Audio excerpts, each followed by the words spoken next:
This program is rated M for mature audiences. Viewer discretion is advised for coarse language and adult themes.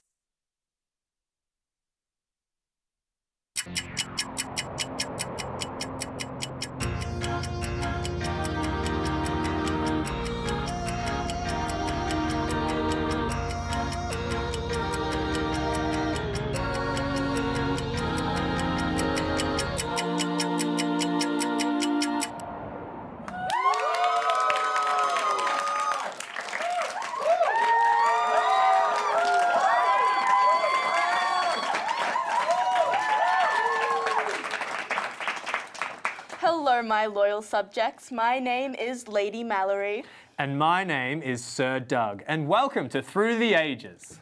Before we begin, Griffith Film School and Through the Ages would like to acknowledge the traditional owners of this land, the Turrbal and Yugara people, and pay our respects to their elders past, present and future.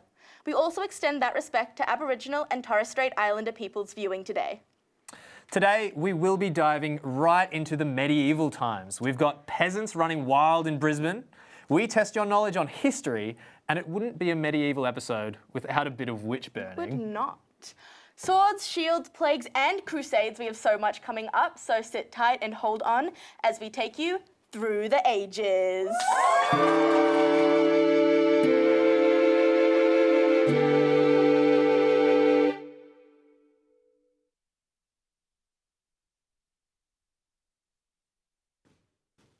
Greetings, fair peasants. We bid thee welcome to Hot News, where I give you all the goss, news and scandals from the medieval era. Hold on to your chainmail, it's going to be a bumpy ride. Speaking of someone who didn't keep their chainmail on for very long, we have to go back to the year 476, where the last Roman emperor, Romulus Augustulus, was overthrown. And with poor old Rummy gone, it meant the whole bloody Roman Empire had fallen. Talk about a bad day at the office. Moving on to 610 AD, the Prophet Muhammad received his revelation from the angel Gabriel. This event marked the beginning of his prophetic mission to preach the words of Islam from Allah. Throughout Muhammad's time, he did many great things, such as keeping the peace in Mecca. Muhammad's teaching formed the foundations of Islam, impacting millions of followers across the world. I wonder how many followers he had on Instagram. Fast forward to 1337, and England and France played a long game of, it's my land, in the 100-Year War. See, Edward III had a claim to the French crown, and basically, they decided to fight for 100 years and see who wins. See, that's what it looked like for 100 years. But eventually, yep, who would have guessed it, a peasant solved the war. Joan of Arc, who ended up becoming a saint, had enough of the war and led France to victory and ended the 100-Year War. While that was happening, Genghis Khan, the man, the myth, the Mongolian legend, was building and conquering Asia in the 13th century. The bloke was so scary that hearing Genghis Khan is coming was the equivalent of fighting the final boss in a video game. He sure knows how to ride a horse. While Genghis eventually fell to a bigger fish, his empire lived on, and some studies have shown that he has millions of descendants alive today. Now that's how you make history, folks. Now time to get serious, ladies and gentlemen. This next story, a shocking, terrifying piece of history filled with heartbreak, conflict, gruesome bloodshed that left countless casualties and families torn apart by generations. That, ladies and gentlemen, was the Great Pig War. Yep, you guessed correctly. These medieval guys and gals had a full-scale war over one singular pig. All the little guy did was cross the border onto another neighbor's property and tear up a few carrots. Had to be tasty, right? The neighbors did not think so, and before you knew it, knights in shining armor rode into battle, all because of this pig.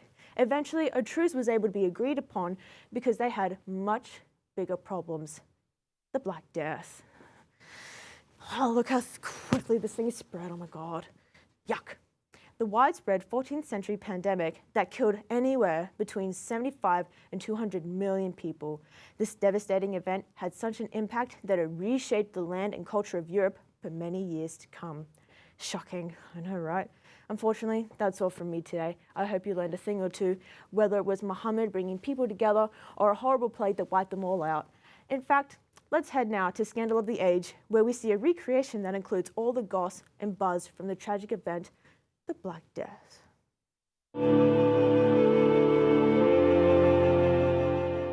Offerings for the poor. Food for the sick? Yes, sir. Over there. Any donations for the poor? William? Is that you? Adam? No way. How long's it been? What, like 3 winters? Oh, who knows? You lose count after enough famine. Did you do? Well, how have you been? Oh, you know, same old, same old. The usual begging, a bit of plague. Overall, though, can't complain, can't complain. The plague, you say? Oh, nothing too terrible. Oh my. That's not very good. Not very good at all. Have you gotten that looked at? Oh yes, of course. So far the snakebite hasn't done too much, although I may be seeing some progress with the leeches. Nothing a bit of daily prayer can't fix. Wow. Isn't that just splendid? And what about the wife? How is she? Quite dead, I'm afraid. The plague. Oh dear. My condolences. And what of your young boy? The plague. Joffrey? Plague. Oh, well what about young Margaret? She must be... Plague. Oh, my. Well, what about Henry? He was always a strong boy. Hwang, actually. Oh, well, rest his thieving soul. It's always the ones you least expect. Indeed. Well, I'll be seeing you. Good luck with that plague. And you too. I'll see you at the next beheading. Ah, what a kind fellow.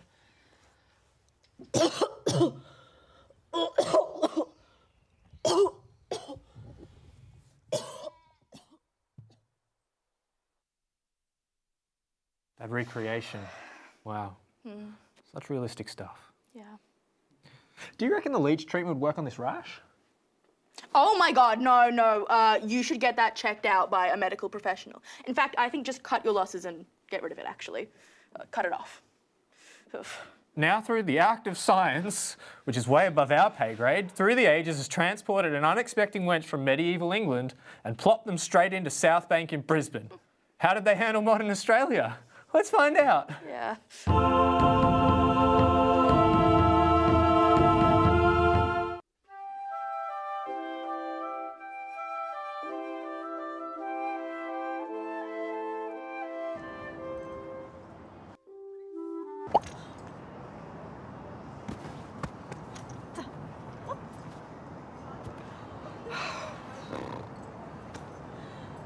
The devil's lettuce hath driven me crazy once more.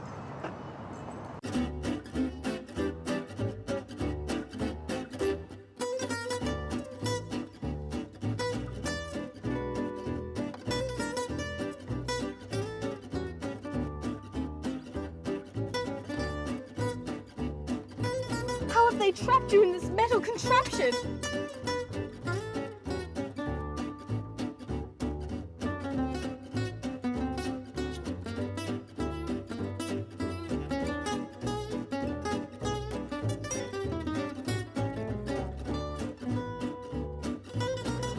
No, cease!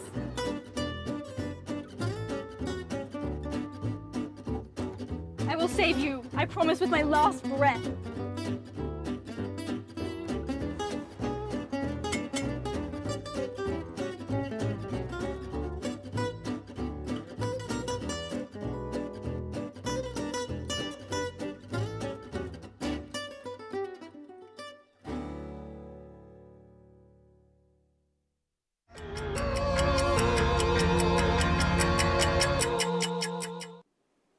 The medieval era was well known for new inventions in battle and lifestyle, but tonight we are looking at a different kind of invention used for more painful measures. To take us back, we introduce the torture device.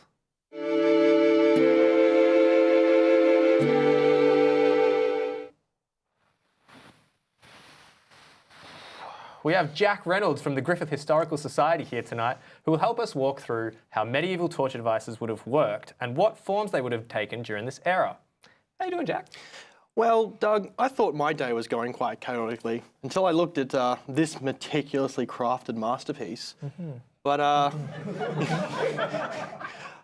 unlike what we have here, the medieval times weren't actually that intense in crazy as this. As much as I like to be eaten by a shark on a stick, there are some there that I wouldn't be very keen on. Like, take the Iron Maiden, for instance. Rock and roll. Rock and roll. Well, most of the...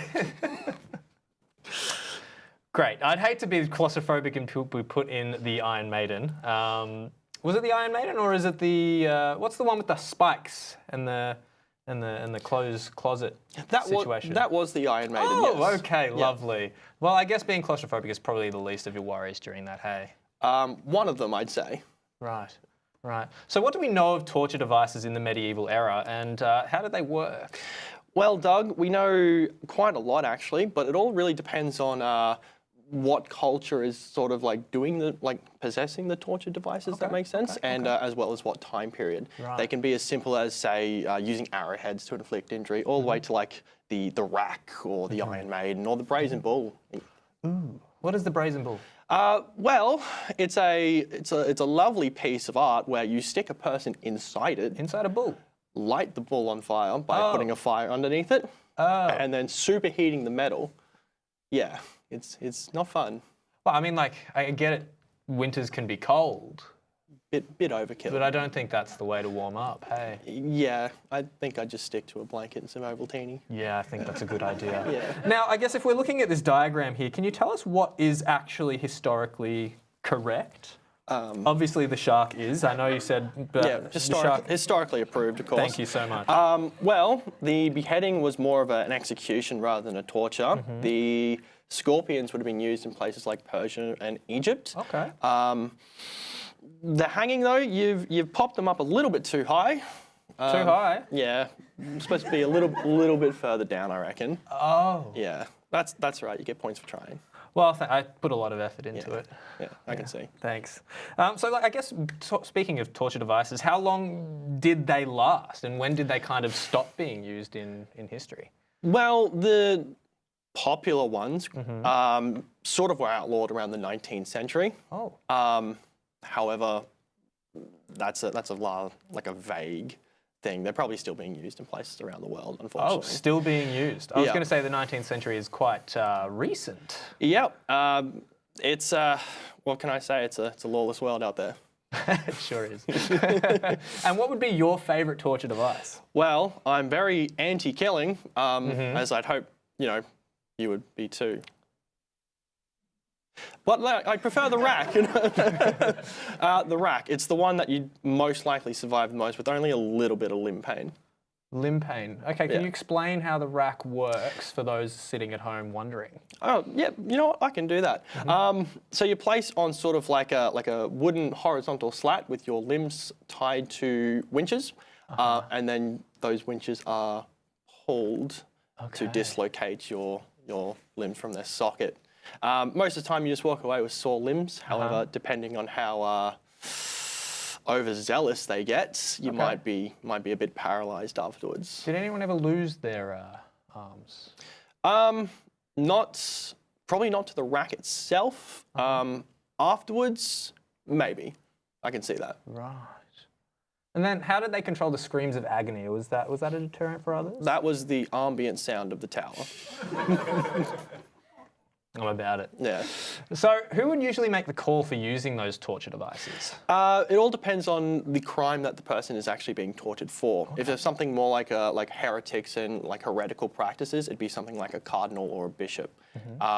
Case in point, there was a bishop who was actually employed by Mary Tudor, also known as Bloody Mary, who was actually given the nickname the Devil's Dancing Bear. And he was employed by Bloody Mary to essentially torture Protestants in order to get them to either confess or convert. Wow, that's a conflict of interest, I feel. Just a bit. That's all we have time for today. Thank you so much to Jack for taking us back to the gorier side of medieval era. Thank you, Doug.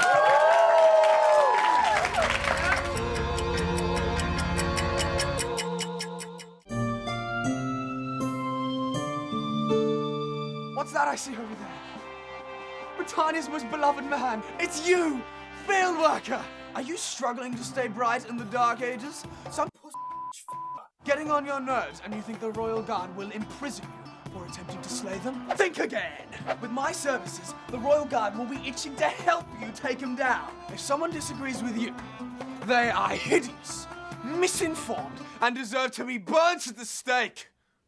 How does it work then? I mean, I don't like her over there. What would you do about that? Witch! Witch! Witch! Witch! Please. No! She's a witch! Oh, she's an awful, horrible, terrible, very bad witch! Very, very bad witch! Horrible witch! I can have them cooked tomorrow. You heard me right.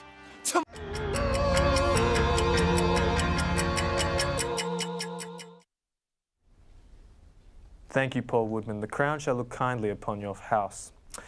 Up next, we have an educational treat for you all as Mallory sits down with journalist and all-around medieval expert Georgia to review the Crusades and unpack how a war that ended over 700 years ago still relates to today's events.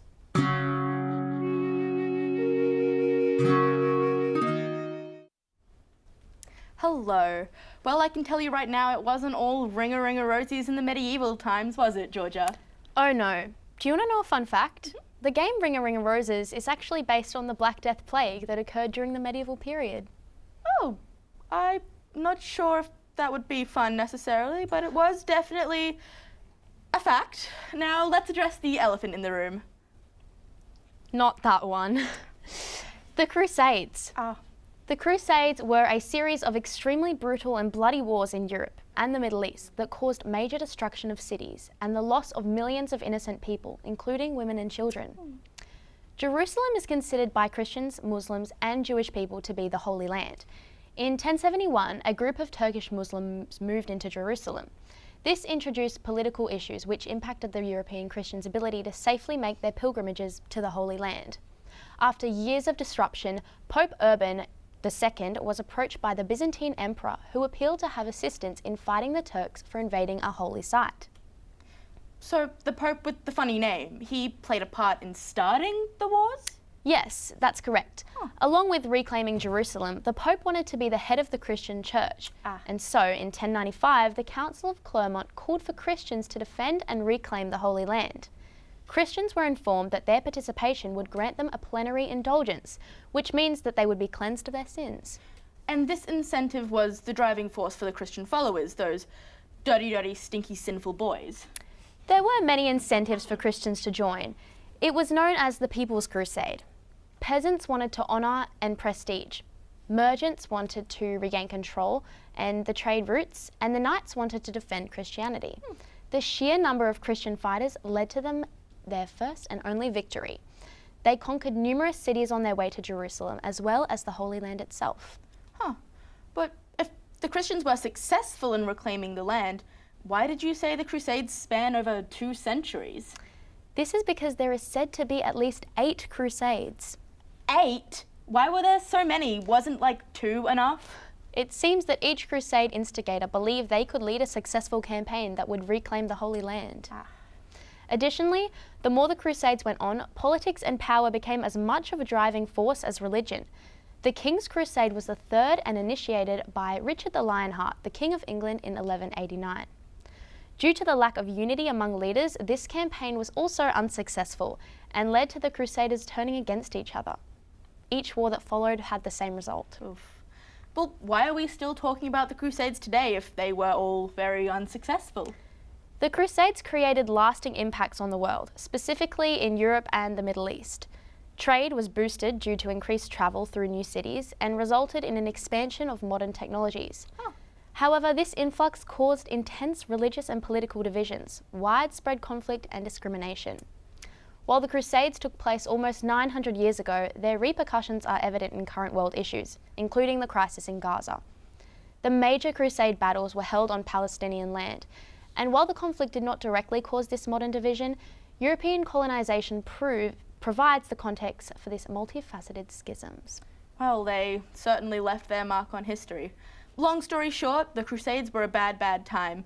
And now that we've heard directly from the expert, let's see how much you guys know.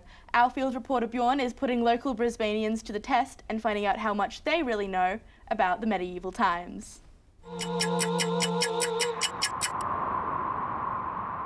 Hello, my name is Bjorn and we're running around today to see how much Southbank knows about their medieval trivia and see if they can earn my seal of approval. I'm with Patrick. Jacob. Nelson. Janice. Josh. Yash. Jacob Scalia. And today we're going to be talking to Jacob about medieval trivia. Now, Jacob, I've got the first question for you. Yeah. Which king of England began his reign in 1042 and was made saint because of his reputation for pity? Was it A, William I, B, Henry III, C, Aethelred I, or D, Edward I? I got no clue. I'm gonna go with D. D. Sorry, B. Final answer B. Oh, this one's easy. It's obviously Edward, right? That's actually correct. His actual title was Edward the Confessor. What punishment did a medieval pig receive after it was convicted of eating children? Was it A, death by hanging, B, banishment, C, burnt alive, D, 13 years imprisonment? It would be C, burnt alive. I'm going to say burnt alive.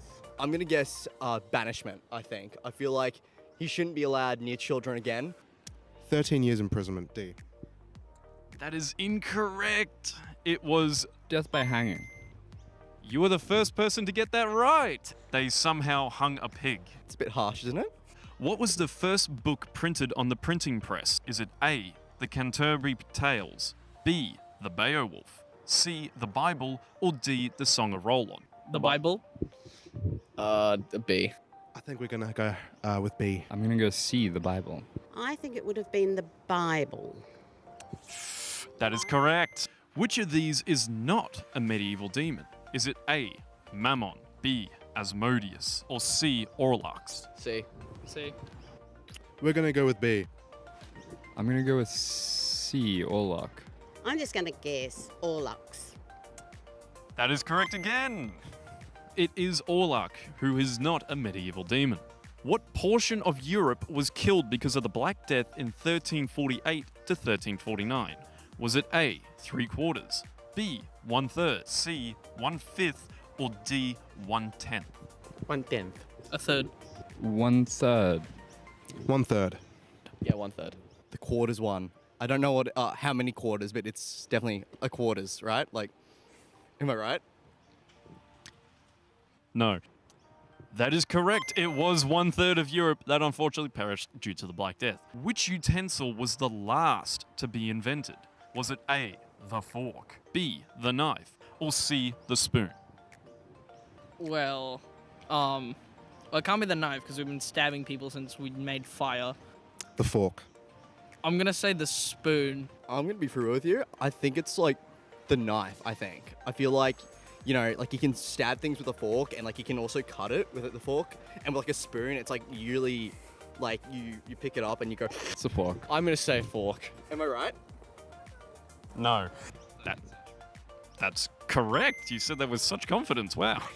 Yep. 13th century in Italy, I think. Well, I didn't know that. Wow. I'm gonna drop to my knees right now. I'm here with Jacob, our winner of today's trivia. He got the most answers correct and knows the most about medieval Europe. Hell yeah. Yeah. Congratulations, Brisbane. You know more about medieval trivia than I gave you credit for. Back to you in the studio.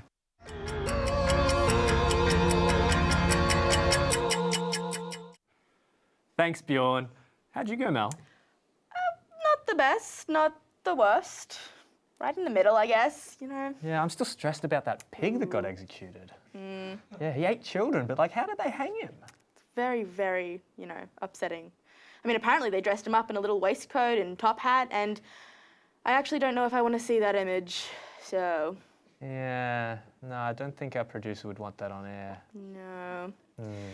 Well, there we have it, I guess. We've broken down some fun facts, discovered an interesting artifact, and heard the deep insight about what this means for us today. Make sure to check out our social media pages right here, where you can see some awesome behind-the-scenes content. If you're feeling generous and you want to support this epic show, feel free to donate a few dollars to help the crew keep exploring space and time. We will see you back here for our next episode on August 5th at 7:30 p.m. Same time, same place. And what are we going through then? Oh, should I ask, When are we going to then? The Regency era. Oh, good sir, I do love a bit of a scandal. Of course you do, Doug. I mean, what on earth would you have been getting up to in 1812? I do wonder. Oh, you can only imagine. We are covering posh politics, the Industrial Revolution, and the courting of kings and queens. Ooh. Well, another big thank you to our lovely news reporter and experts that joined us for this episode. We'll see you next time. Bye.